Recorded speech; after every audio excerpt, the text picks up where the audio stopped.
آخرکار اسما کا جھوٹ ریا پر کھلنے لگا ہے۔ اسما جو ریا سے کہتی تھی کہ کبیر اس سے صرف اور صرف بدلہ لینے کی خاطر شادی کرنا چاہتا ہے تاکہ وہ اسے شادی کر کے پوری دنیا کے سامنے رسوا کر سکے، لیکن جب سے ریا نے کبیر کی محبت دیکھی ہے وہ پوری طرح سے کبیر کی محبت میں گرفتار ہوتی جا رہی ہے۔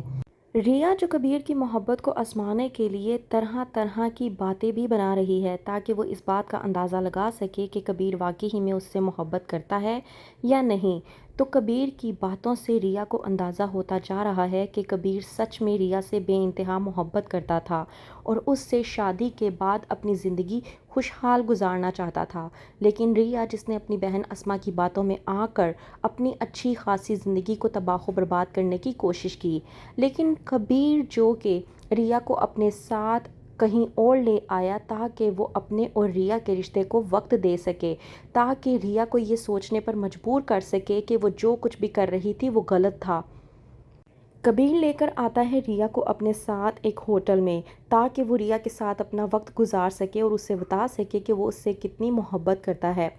ریا جو کہ کبیر کے ساتھ ضد بازی پر اتر آتی ہے اور کہتی ہے کہ میں تمہارے ساتھ ایک کمرے میں نہیں رہوں گی، مجھے ایک سیپریٹ روم لے کر دو۔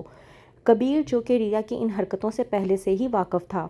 کبیر جو کہ ہوٹل کے مینیجر سے پہلے ہی بات کر چکا ہوتا ہے کہ اگر میری بیوی نے یہ فرمائش کرنے کی کوشش کی تو اس کی اس فرمائش کو پورا ضرور کر دیجیے گا، لیکن دوسرا عمل یہ ضرور کیجیے گا کہ جب وہ دوسرے روم میں جائے تو ساتھ ہی لائٹ بند کر دیجیے گا۔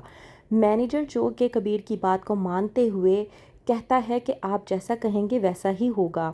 ریا کے کہنے کے مطابق کبیر ریا کو ایک سیپریٹ روم لے دیتا ہے اور کہتا ہے کہ میں نے اپنے کمرے کے سامنے والا کمرہ تمہارے لیے کھلوا دیا ہے، اب تم جیسے چاہو وہاں جا کر رہ سکتی ہو، تمہیں کوئی بھی ڈسٹرب نہیں کرے گا۔ ریا کبیر کی یہ بات سننے کے بعد بہت زیادہ خوش ہو جاتی ہے اور خوشی خوشی دوسرے کمرے میں جا کر سکون کی نیند سونے کی کوشش کرتی ہے، لیکن جیسے ہی وہ بستر پر لیٹتی ہے لائٹ چلی جاتی ہے۔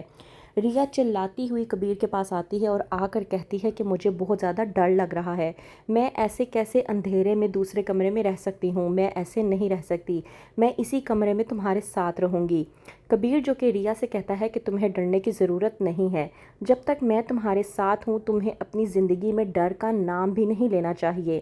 کبیر جو کہ ریا سے کہتا ہے کہ میں تم سے اتنی محبت کرتا ہوں کہ کسی بھی چیز کو تمہارے اور میرے درمیان میں آنے نہیں دوں گا، میں تمہاری عزت کرتا ہوں اور عزت کروانا چاہتا ہوں، تمہاری عزت کبھی بھی خراب نہیں ہونے دوں گا، تمہارے اور تمہاری عزت کے درمیان میں دیوار بن کے کھڑا ہو جاؤں گا، اگر تم چاہو تو مجھے آزما کر بھی دیکھ سکتی ہو۔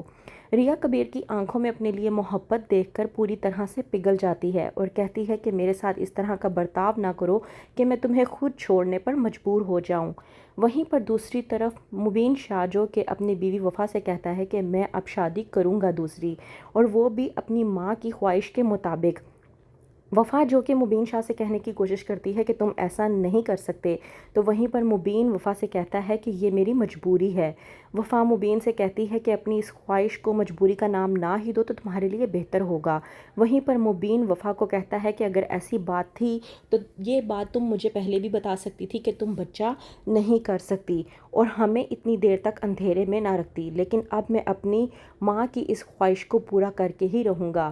تو کیا وفا بھی اپنے گھر سے ہاتھ دھو بیٹھے گی؟ وہی وفا جو اپنی بہن مینا کی شادی کبیر سے کروا کر اپنے پاؤں اس گھر میں مضبوط کرنا چاہتی تھی۔ کیا ہوگا آگے؟ مزید جاننے کے لیے دیکھتے رہیے من مست ملنگ۔